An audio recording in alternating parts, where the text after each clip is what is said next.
हाय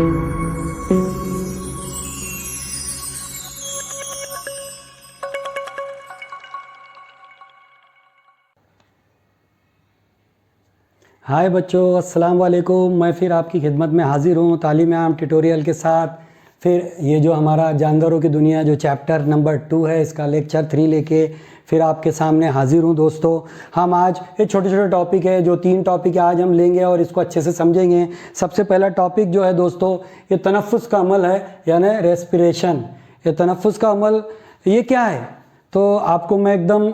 सादे तरीके से बताना चाहूँगा कि जो मैं अमल कर रहा हूँ आप इसके ऊपर गौर कीजिए।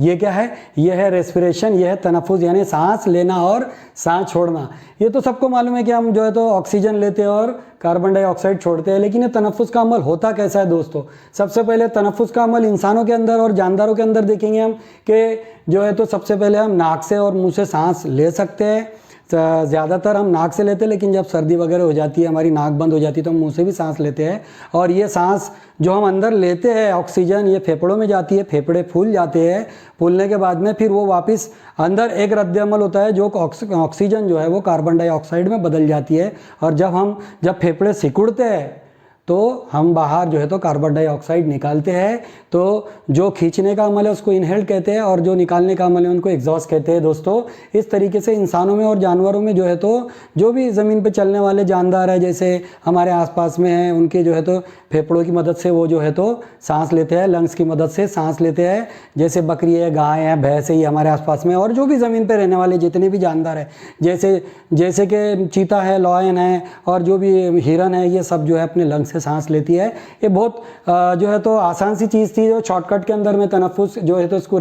इसको इंग्लिश में रेस्पिरेशन बोलते हैं। आप अगर देखेंगे तो तनफ़ुस के अमल को, लेकिन यहाँ तक तो ठीक है कि ये ज़मीन पर चलने वाले तमाम जानवर जो है फेफड़ों से अपने लंग्स से सांस लेते हैं और वो ऑक्सीजन लेके कार्बन डाइऑक्साइड को छोड़ते हैं। लेकिन दोस्तों, पानी के अंदर के रहने वाले जानवरों का मामला अलग है। एक्वेटिक जो एनिमल्स है, इनका मामला अलग है। ये अलग तरीके से सांस लेते हैं। इनका सांस लेने का और अमल तनफ़ुस जो है वो थोड़ा इंसानों और ज़मीन पे रहने वाले जानदारों से अलग है, क्योंकि ये पानी में रहते हैं और पानी में हवा तो है नहीं, पूरा लिक्विड है। तो लिक्विड में से ऑक्सीजन निकालने के लिए इनके पास में एक स्पेशल ऑर्गन है, एक ऐसा जिस्म का हिस्सा है, ये जो यहाँ पर होता है, जो कट दिख रहा है आपको, ये फिश देख रहे हैं आप यहाँ पे, ये फिश इसीलिए बनाया हो ताकि हमको जो है तो समझ में आए। ये गलफड़ा होता है यहाँ पे, जिसको गिल कहते हैं, और ये जो है तो इससे सांस लेता है। और ये गलफड़ों के अंदर एक खासियत होती है दोस्तों कि ये जो है गिल्स जो है ये पानी में से भी ऑक्सीजन को निकाल लेते हैं, और इस तरीके से ये पानी से ऑक्सीजन हासिल करते हैं, और इनका रेस्पिरेशन का सिस्टम इस तरीके से काम करता है। अमल तनफ़ुस जो है गलफड़ों के ज़रिए से चलता है दोस्तों। अब इसके बाद में एक छोटा सा एक टॉपिक है, और एखराज यानी एक्सक्रीशन, यानी एखराज यानी निकलना, बाहर निकलना या आउट हो जाना। इसको हम जो है तो देखेंगे कि कैसे। कि दोस्तों पहले हम इंसानों के ऊपर ये अमल पहले समझते हैं कि इंसानों, जैसे मैं और आप, हम लोग जो है तो रोज़ाना खाते हैं और वो खाना हमारे पेट में जाता है, स्टमक में जाता है दोस्तों। रोज़ाना खा रहे, तो क्या ये खाना पेट ही में है? अगर पेट ही में जमा हो जाएगा तो दोस्तों एक आध महीने में तो हमारे जो है तो पेट फट जाएगा, लेकिन ऐसा नहीं है दोस्तों। इसका मतलब वो ग़िज़ा जब पेट में जा रही है, जो खाना हमारे पेट में स्टमक में जा रहा है, तो वो कहीं से ना कोई ना कोई अमल करके, और वो जो है तो कहीं से ना कहीं से उसका सही जगह पे इस्तेमाल होकर जो वेस्टेज है, वो जो फजूल है, वो चीज़ें उसमें से आउट हो जा रही है, निकल जा रही है जिस्म से। तो दोस्तों ये इंसानों के अंदर आपने तो पढ़े, बड़ी हाथ, छोटी हाथ, और बहुत सारे ऐसे अज़ा है हमारे डाइजेस्टिव सिस्टम के अंदर, यानी हाजमे के जो हमारा अमल होता है उसके अंदर, कि हम जो खाते हैं वो उसमें जो तो हज़म होता है। हज़म होने के बाद में वो जो है उसके अंदर से मिनरल्स, विटामिन्स और बॉडी को जो चीज़ें मतलब ज़रूरी है वो उसमें से निकाल कर बॉडी ले लेती है, और जो वेस्ट होता है, चाहे वो लिक्विड की शक्ल में हो, चाहे वो सॉलिड की शक्ल में हो दोस्तों, वो जो है फुजले के तौर पे निकल जाता है या पेशाब के तरीके से बाहर निकल जाता है दोस्तों। इसी तरीके से जैसे इंसानों के अंदर रद्द-ए-अमल है, खाते हैं और फिर उसको जो है तो उसका सही जो भी हमारी ज़रूरत की चीज़ है जिस्म की, वो एब्जॉर्ब हो जाती है, और जो फुजला रहता है वो जो है तो खारिज हो जाता है, बाहर निकल जाता है। इसे जानवरों में भी है दोस्तों, जैसे गाय है, भैंस है, ये भी खाते हैं घास फूस, और ये जो भी गोबर करते हैं और जो लेटरिन करते हैं इसके अंदर जो है तो इनका फुजला निकल जाता है। जैसे बकरी है, बकरी का भी वही अमल है, सारे जितने भी जानदार है दोस्तों वो खाते हैं तो वो उसमें से उनकी ज़रूरत की चीज़ें जिस्म को ले लेते हैं और उसके बाद जो गैर ज़रूरी चीज़ें होती है जिस्म के अंदर वो फिजले के शक्ल के अंदर जो है तो एग्जिट हो जाती है, वो आउट हो जाती है, वो बाहर निकल जाती है दोस्तों। ऐसे ही क्या जो अमल, ये जो अमल हो रहा है इंसानों के अंदर और नबातात के अंदर, क्या दोस्तों ये अमल ये अमल इंसान और जानवर में हो रहा है दोस्तों, तो क्या ये अमल नबातात में भी होता है? तो जी हाँ दोस्तों, ये अमल नबातात में भी होता है और नबातात में ये ऐसे होता है दोस्तों कि आपने देखे होंगे कि कई पेड़ पौधे में से जो है तो कुछ चिपचिपा ऐसे पदार्थ और चिपचिपा ऐसा मादा निकलता है जिसको हम गोंद भी कहते हैं। खासतौर से नीम के पेड़ से, बबूल के पेड़ से निकलता है और वो जो चिपचिपा पदार्थ निकलता है दोस्तों उसको सैप कहते हैं इंग्लिश के अंदर, SAP सैप। और वो सैप जो है वो उनका फजूल है, नबातात का जो वो खारिज कर रहे हैं, खराज कर रहे हैं और वो एक्सक्रीशन हो रहा है, वो विजुअल निकाल दे रहे जो उनके जिस्म के अंदर गैर ज़रूरी चीज़ें वो वहाँ से निकल रही। और ख़ासतौर से जब हम उसको कट लगाते हैं तो वहाँ से गोंद और गोंद की शक्ल में चिपचिपा पदार्थ जो है तो बाहर आना शुरू होता है, जिसको इंग्लिश में सैप कहते हैं दोस्तों। दूसरा एक चीज़ है कि कुछ पौधों के अंदर अगर हम देखेंगे, कुछ पेड़ों के अंदर देखेंगे क्या उसके अंदर से सफ़ेद दूध की शक्ल का मादा बाहर निकलता है दोस्तों। तो वो ख़ास तौर से उससे वो कुछ ऐसे पेड़ है जिसके अंदर से उसको कट मार के निकाले जाता है और वो जो वाइट कलर का जो दो लैटेक्स बोलते हैं दोस्तों उसको, जो वाइट कलर का जो मादा होता है वो कुछ लोग जमा करते हैं और वो रबर बनाने के काम में आता है और उससे रबर जो है तो वो जो है तो बनाया जाता है, उसकी मैन्युफैक्चरिंग होती है दोस्तों। इस तरीके से जानदार में एक तो चिपचिपा, नबातात में एक तो चिपचिपा पदार्थ निकल के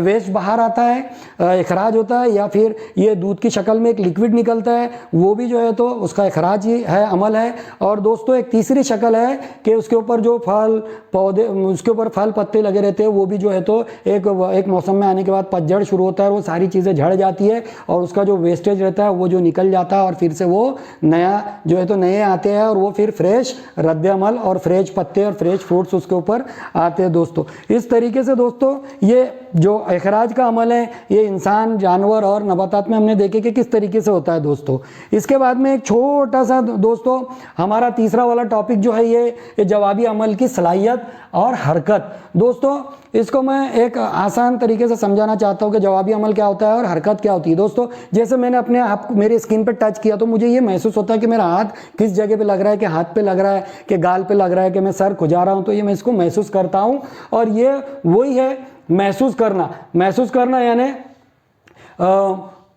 responsiveness to stimuli movement, English में इसको ये कहते हैं दोस्तों। बहुत बड़ा नाम है लेकिन इसको अपन एकदम आसान तरीके से समझेंगे। जैसे आप किसी ग्राउंड के पास खड़े अगर आप देख नहीं रहे लेकिन इस तरफ से अगर गेंद आ रही है दूसरी तरफ से, तो थोड़ी नज़दीक आने के टाइम आपको उसका भास हो जाता है, उस खतरे की जो है तो आपको थोड़ा सा एक हिंट मिल जाती है, आप उसको खतरे को भांप लेते हैं और आप एक्शन करते हैं और उस गेंद से बच जाते हैं। उसको दोस्तों उसको जो है तो वो जो रिएक्शन है दोस्तों, वो हरकत, वो जो इंसान के अंदर वो महसूस करके हरकत करना, वो ही ये चीज़ है दोस्तों। ऐसे ही जानवरों के अंदर भी होता है कि अगर आप जानवर के कोठे के अंदर अगर आप चले जाए तो अगर वहाँ गाय भैंस बकरी कुछ बंधी हुई है तो हम जैसे ही वहाँ इंटर करते हैं, घुसते हैं, तो दोस्तों वो उनको लगता है कि कुछ खतरा है, वो महसूस करते हैं और वो खड़े हो जाते हैं, हरकत करते हैं, वो रिएक्ट करते हैं और वो जो रिएक्शन होता है वो ये हरकत है। और जो ये जवाबी अमल में वो खड़े हो जाते हैं और उनके अंदर सलाहियत है कि वो खतरे को भांप लेते हैं, उनको लगता है कि मुझे कोई खतरा है तो वो खड़े हो जाते हैं और वहाँ से जो है तो वो एक तो कभी चलने लग जाते हैं, कभी कभी तो हमको वो सींग मारने के लिए भी जो है तो कोशिश करते हैं, क्योंकि वो एग्रेसिव होने लगते हैं कि भाई कहीं ये मुझे नुकसान तो नहीं पहुंचा देंगे, उसके पहले वो रिएक्ट करना शुरू कर देते हैं। इस तरीके से जानवरों में भी रिएक्शन का अमल होता है दोस्तों। जैसे हम किसी जानवर को अगर हाथ में हमारे कुछ भी नहीं और हमारे ऐसे इशारा करते हैं उसको भगाने के लिए, मुर्गी है, बकरी है, बिल्ली है, तो वो जो है फौरन उसको लगता है कि मुझे कोई खतरा, वो भाप लेते हैं और वो वहाँ से जो है तो भाग जाते हैं, वहाँ से चले जाते हैं दोस्तों। अब इसी तरीके से क्या नबातात में भी ये अमल होता है? तो दोस्तों हाँ, नबातात में भी अमल होता है कि आपने एक पौधा आता है मिमोसा, आपने देखेंगे उसको छुई मुई का पौधा या पेड़ कहते हैं दोस्तों। ऐसी बारीक बारीक पत्तियां होती है उसकी, आपने अगर देखना है तो आपके किताब के अंदर भी उसकी फ़ोटो है। बिल्कुल ऐसी एक डंठल के अंदर ऐसी छोटी छोटी पत्तियां लगी रहती है उसको, ये इस तरीके से दोनों जानिब, ये दोस्तों इस तरीके से ये छुई मुई का एक पत्ते का डिज़ाइन मैं आपको बता रहा हूँ कि ये एक टहनी के अंदर ऐसे पत्ते होते हैं और जब हम इसको छूने जाते हैं ना दोस्तों तो ये दोनों भी